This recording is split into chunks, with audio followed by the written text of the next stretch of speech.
Amanda announced her pregnancy 4 months ago. After years of trying, it seemed like a miracle. I've been over the moon, attending every appointment, reading parenting books again, planning the nursery. Like a complete fool. Today, I came home early from a job site inspection. Wanted to surprise her with flowers since she's been having such bad morning sickness lately. Pulled into our driveway around 2 p.m. and saw an unfamiliar black pickup truck parked behind her car. The front door was unlocked. Heard noises from upstairs. Our bedroom door was cracked open just enough to see them. My pregnant wife. With another man. I should have burst in. Should have confronted them. Instead, I stood there frozen, watching my entire life crumble. Their voices carried clearly through the gap. "The baby's definitely yours," Amanda purred. "Tom's too stupid to question the timing. He's just so happy to finally have another kid." His response made me vomit later. "You're so clever, baby." Playing the fertility struggles card was brilliant.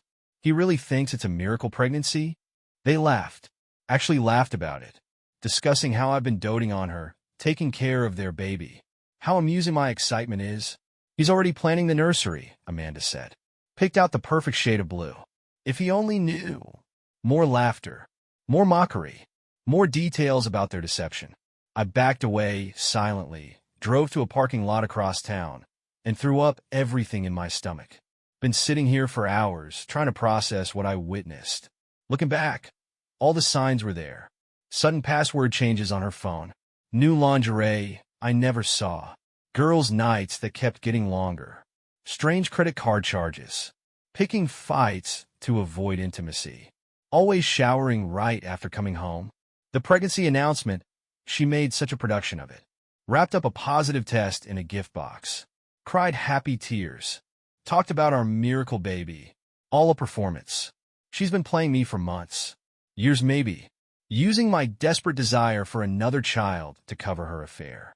The morning sickness? Probably morning after guilt. The doctor's appointments? Meeting times with him. Call my friend Mike, who's an OB-GYN.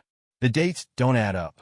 Based on how far along she claims to be, conception happened during her yoga retreat 2 months before we started trying again. The kids are at Amanda's parents for spring break.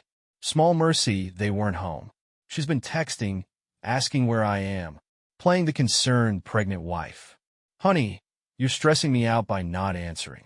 It's not good for the baby." The baby. His baby. Growing inside my wife while I've been planning the nursery, going to fake appointments, reading parenting books. They've been laughing behind my back. Found her burner phone in her pregnancy pillowcase. Hundreds of messages. "He's so excited about being a daddy again. Such a fool. Can't wait until it's just us and our baby. Love feeling you inside me while your baby grows." The manipulation. The lies. Using this pregnancy to control me. Every time I questioned anything. My hormones are making me emotional. The baby needs me to rest. Don't stress me out, it's bad for the baby. I'm eating for 2 now. Going through financial records now. Found charges for. Hotels I never knew about. Lingerie shops in another town. Restaurants when she was supposedly at prenatal yoga. Baby items shipped to an unknown address.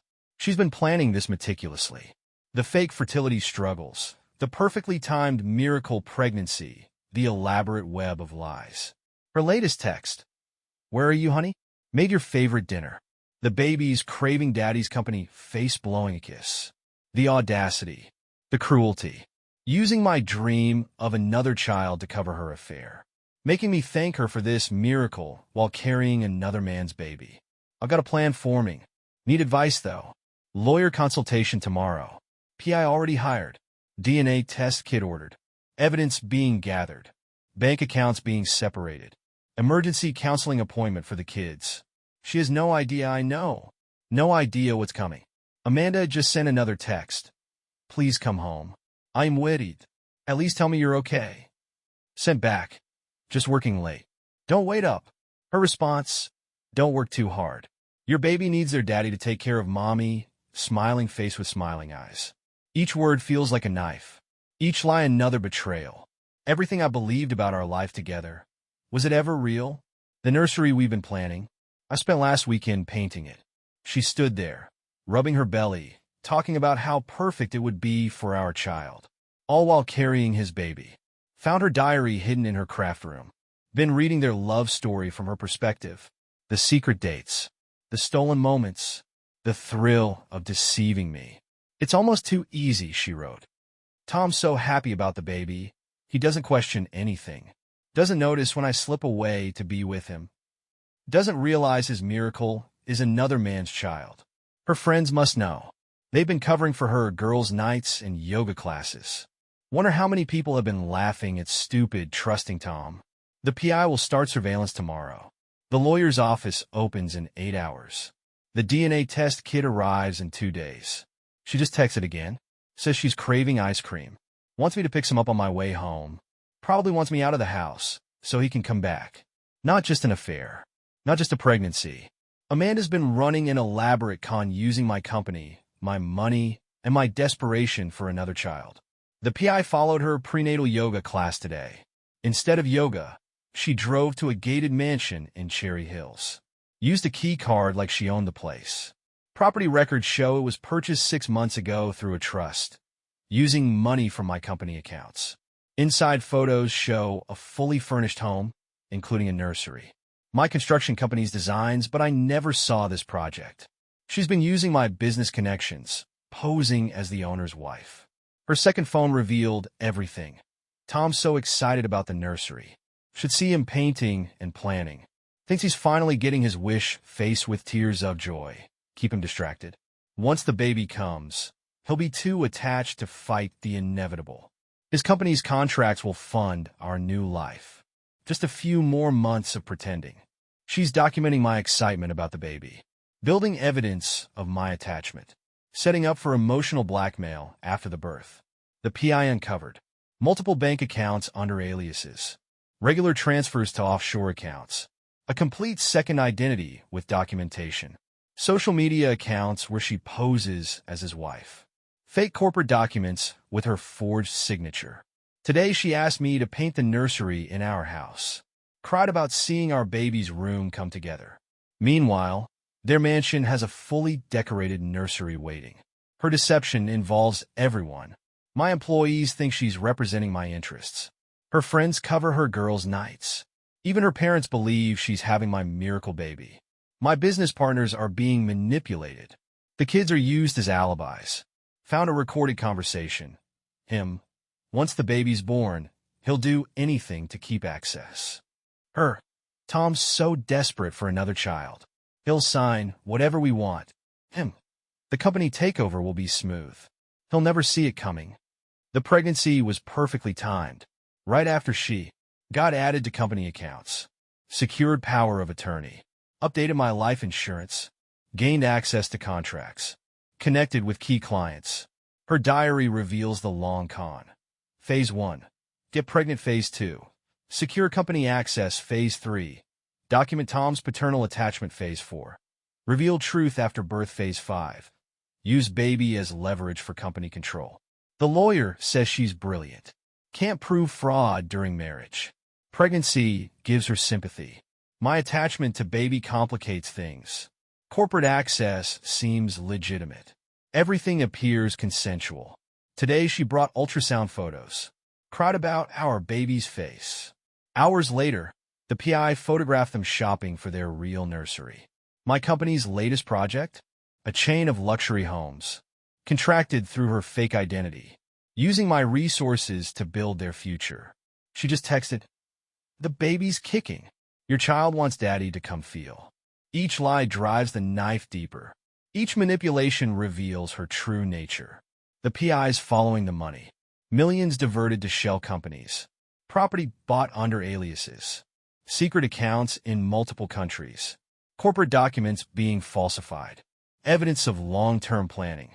Her laptop revealed more. Fake identities ready. Offshore accounts prepared. Exit strategy planned. Company takeover documents drafted. Post-birth legal strategy outlined. Tomorrow she has a doctor's appointment. The PI will track her. Lawyers gathering evidence. Corporate accounts being audited. She just asked me to hang photos in the nursery.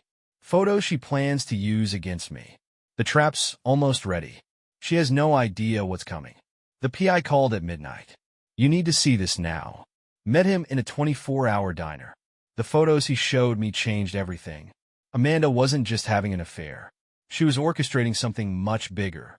Your wife's been meeting with your company's board members, he said, sliding photos across the table. Private meetings. Always when you're out of town.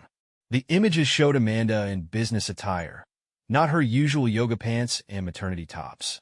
Looking professional, confident, like a completely different person. She's positioning herself as the stable option for leadership, the PI explained. Using the pregnancy to gain sympathy. Painting you as unstable, too emotional about the baby to run things properly. My coffee went cold as he played a recording from their latest board meeting. Amanda's voice, cool and professional. Tom's becoming obsessed with the pregnancy. Spending company money on elaborate nurseries, missing meetings for doctor's appointments. His judgment is compromised. A board member responded, "We've noticed changes in his behavior. He's not thinking clearly," Amanda continued. The company needs stable leadership. Someone who understands both the business and family sides. My own board plotting against me, using my excitement about my child as evidence of incompetence. Got home at 2 a.m. Amanda was waiting up. "Where were you?" she demanded. "I was worried sick. The baby dash." "Don't." I cut her off. "Just don't use the baby right now."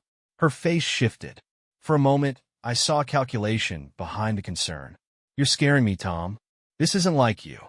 Maybe we should talk to someone about your mood swings." Building her narrative. Every interaction documented and twisted. The next morning, she called my mother. "I'm really worried about Tom." I overheard her saying, "He's been acting erratic, staying out all night. I'm afraid the pressure of the baby is too much." Always the pregnant victim. Always manipulating perceptions. The PI surveillance caught her meeting him for lunch. Not at some cheap motel, at the city's most exclusive restaurant. Looking every bit the corporate power couple. Their conversation was revealing. "The board's practically begging me to take control," she laughed. "Poor Tom's making it so easy. Once the baby comes," he replied, "he'll be too destroyed to fight back. Already laid the groundwork. Everyone thinks he's losing it. Even his mother's concerned." That night, she tried her usual manipulation. Rubbed her belly while making dinner. "Feel how active our little miracle is tonight," she said sweetly. I forced myself to play along. Placed my hand on her stomach. Felt the baby kick. His baby. "The board called today," she mentioned casually. "They're concerned about you." "Oh." I kept my voice neutral. "They suggested you take some time off. Focus on the baby. Let me handle things temporarily." The trap was closing. Every piece falling into place. Later, found her on the phone with her doctor. "Yes, I'm worried about his mental state. The pregnancy seems to have triggered something. He needs evaluation. Building evidence. Creating witnesses. Constructing her perfect coup." The PI's latest report included photos of their secret meetings. Not just S*X strategy sessions. Planning every detail of my downfall. Today she suggested I see a psychiatrist. "Just to help you process everything," she said soothingly. Being a father again is a big change. Her chosen doctor, I discovered, specializes in certifying executive incompetence. The big revelation came this morning. The PI identified him. Not some random affair. Not just a corporate takeover. The man who's been sleeping with my wife. Plotting my destruction. Fathering my miracle baby. My company's new CFO. The one Amanda insisted we hire last year. Everything's ready for tomorrow. The trap is set, but tonight's dinner nearly broke me. Amanda was in full performance mode, wearing the maternity dress I bought her, rubbing her belly while serving my favorite meal. "I made your mother's lasagna recipe," she said sweetly. "The baby's been craving it." I watched her lie, watched her play the perfect wife while her phone buzzed with his messages. "The board really thinks you should consider stepping back temporarily," she mentioned between bites. "Just until after the baby comes. Let me handle things." "And you agree?" I kept my voice neutral. "I'm worried about you, honey. You've been so distant lately. Staying out late, missing appointments." She reached for my hand. "This pregnancy is affecting you differently than our others." The concerned wife act. Every word calculated. Every gesture designed to build her narrative. Her phone buzzed again. She glanced at it, smiled slightly. Doctor's office? I asked. Just pregnancy app notifications, she lied smoothly. Speaking of which, we have that psychiatric evaluation tomorrow. The doctor thinks it's best if I'm there. To explain the changes I've noticed in your behavior. I almost laughed. The setup was so perfect, so carefully orchestrated. Tell me about the CFO position again, I said casually. How do we decide on him? A flicker of something crossed her face. You know this story, honey. The board recommended him. His credentials were perfect. And you pushed hard for his approval. She touched her belly protectively. Tom, you're using that tone again. The one that scares me. Right on cue, her phone rang. Her mother, who she'd primed for this moment. Mom, he's doing it again, she said tearfully. That paranoid thing? Yes. I'm scared. No, better not come over, but document this call? Building witnesses. Creating evidence. Every move choreographed. After she hung up, she turned to me with tears in her eyes. I'm going to stay at my mother's tonight. Your behavior is stressing the baby. Our baby. I couldn't help asking. Her hand tightened on her belly. Of course our baby. Tom, these paranoid episodes are getting worse. She packed an overnight bag, playing the frightened wife perfectly. Called her mother again from the driveway, making sure the neighbors heard. Yes, Mom. I'm leaving now. If he follows me, call the police.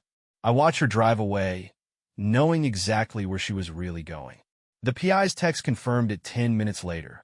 Subject arrived at CFO's residence. My phone started ringing. Her family, my family, board members, all concerned about my mental state. Her mother's voicemail. Tom, we're worried about you. Amanda says you're having episodes. My sister's text. What's going on? Amanda says you're acting scary. The board chairman's email. In light of recent behavioral concerns, the setup was comprehensive. Every base covered. But tomorrow changes everything.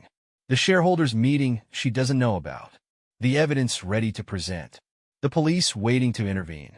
She just texted, I love you, but your paranoia is hurting our baby. The doctor can help if you let him. The CFO sent a company-wide email, addressing leadership concerns. Amanda's reply to all. As acting so during this difficult time, they think tomorrow is about securing their takeover. Have no idea about the counterplot. Her last text tonight. The baby, and I just want Daddy to get help. My response. See you at tomorrow's meeting. What meeting? Check. And soon, mate. It happened. Everything exploded exactly as planned. The shareholders' meeting started normally. Amanda sat beside the CFO, wearing her professional maternity outfit, hand resting protectively on her belly. Before we begin, she stood up. We need to address concerns about current leadership. I cut her off. Yes, let's address concerns. Starting with this. The screen behind me lit up with their private messages. Hotel receipts. Bank transfers. The whole conspiracy laid bare. Amanda recovered quickly. Tom's having another episode. As I've documented his mental state dash. Speaking of documentation, I interrupted. Let's discuss your recent board meetings. The ones where you're not actually representing the company. The CFO tried intervention. Tom, you're clearly unwell. Let's take a break dash. Sit down, David. Or should I show everyone the video of you discussing how to take over my company while sleeping with my wife? Dead silence. Amanda's hand tightened on her belly. You're just proving my point about your mental state, she said smoothly. Making wild accusations while I'm carrying your child dash. That's not my child. The words hung in the air. Amanda's face went white. How dare you, she whispered. I'm 7 months pregnant with your baby dash. 5 months pregnant, I corrected. With his baby. Conceived right after he became CFO. The timing's documented in your own messages. Started playing their recorded conversations. Their laughter about fooling me. Their plans for taking over. Amanda switched tactics instantly. Tears flowed. I was lonely. You were always working. David understood me dash. Understood how to use you. I cut in, like he used his last 3 mistresses to infiltrate companies. David stood up sharply. You're out of line dash. The SEC thinks I'm right on target. They're very interested in your pattern of corporate takeovers through seduction. Amanda's tears dried instantly. Her voice turned cold. You've ruined everything. I had it all planned perfectly. The board was ready to sign everything over Dash. Because you convinced them I was having a mental breakdown, I finished. Using my excitement about my baby as evidence. The boardroom door opened. SEC agents entered, followed by police. This is ridiculous, David blustered. Amanda, tell them Dash. But Amanda was already running, or trying to. Her pregnant belly made escape difficult. Mrs. Thompson, an agent called. We have some questions about those offshore accounts. Her final performance was spectacular. Clutched her belly, cried about stress hurting the baby. Tom, please. Think about our child. I am thinking about our children, the real ones, who you were willing to sacrifice for your ambitions. The evidence was overwhelming. Their takeover plan detailed in emails. Offshore accounts traced to previous corporate thefts. Medical records showing the real conception date. Video of them plotting my psychological takedown. Amanda in handcuffs was almost anticlimactic. Her mask finally dropped completely. You stupid man, she spat. I had everything under control. The board was ready to commit you. One more week, and it would all be mine. Ours, David corrected. Her laugh was chilling. You think I was really going to share? Ask your previous mistresses how that worked out. The boardroom emptied. The dream of my perfect family shattered. Amanda's last words as they led her away. The baby's still your weakness. You'll cave. You always do when it comes to children. She doesn't know about the DNA test already proving it's not mine. 3 months later, writing this from my new office across town. Amanda called from prison yesterday. The baby's due next week. You should be there. No, Amanda. I won't be part of your manipulation anymore. You always wanted another child. This could still be your chance. Her voice had that familiar manipulative sweetness. Even behind bars, she's playing angles. The DNA test was conclusive. I reminded her. DNA isn't everything. We could still be a family. I know you, Tom. You'll cave for a child's sake. I hung up. She called back immediately. The board will reinstate me once the baby comes. Everyone loves a mother's redemption story. The board's been replaced, Amanda. Your conspiracy took them down too. Silence, then. I underestimated you. No, you overestimated yourself. David took a plea deal. 5 years for corporate fraud. Turned out Amanda was right. He'd done this before, using pregnant mistresses to infiltrate companies. Amanda's facing longer. The prosecutor called yesterday. She's trying to claim pregnancy-induced mental illness. And judge isn't buying it. The planning was too detailed, too long-term. The company's recovering. New board, new CFO, new security protocols. The scandal made headlines, but we survived. My real kids are healing slowly. Lily asked yesterday, did she ever really love us? I don't know, sweetheart. I'm not sure she knows how. The hardest question came from Jack. Would you have forgiven her? If the baby had been yours? I hugged him tight. No, Buddy. Some betrayals are unforgivable. Amanda's parents visit her in prison. Her mother called last week. She's different now. The pregnancy changed her. She needs support, Dash. She needs consequences. I interrupted. For once in her life. The baby was born yesterday. A boy. Amanda tried putting my name on the birth certificate. The DNA test blocked that final manipulation. Her last letter arrived this morning. I know you'll come see him. You can't resist a child needing a father. Remember how you always said blood doesn't matter for love? Prove it. Come meet your son. I burned the letter. David's wife found out about 3 other pregnant mistresses in previous corporate takeovers. All followed the same pattern. Marriage problems, surprise prégnancy, corporate infiltration, attempted takeover. Amanda knew. Used his pattern to her advantage. Played everyone, including her co-conspirator. The company's value has rebounded. Investors appreciated how we handled the crisis. One board member said, you showed real leadership, protecting the company while exposing the conspiracy. Amanda's appeal was denied. Her lawyer quit after she tried manipulating him too. Her new public defender called. She's willing to testify against David for a reduced sentence. No deals, I said. She needs to face consequences. She's a new mother, Dash. She's a convicted felon who used pregnancy as a weapon. The baby's with Amanda's sister. Better than foster care. Amanda still believes I'll cave. You want to see him. Your paternal instincts won't let you abandon a child. He's not my child, Amanda. I'm not falling for your manipulations anymore. We'll see. You always come back when kids are involved. But she's wrong. Some bridges burned completely. Moving forward. The company's stronger. The kids are healing. I'm dating someone new, carefully, transparently. Amanda's final message yesterday. I'm still the mother of your children. You can't erase me. My response. Watch me. Some endings are permanent. Some betrayals change everything. At least now I'm free.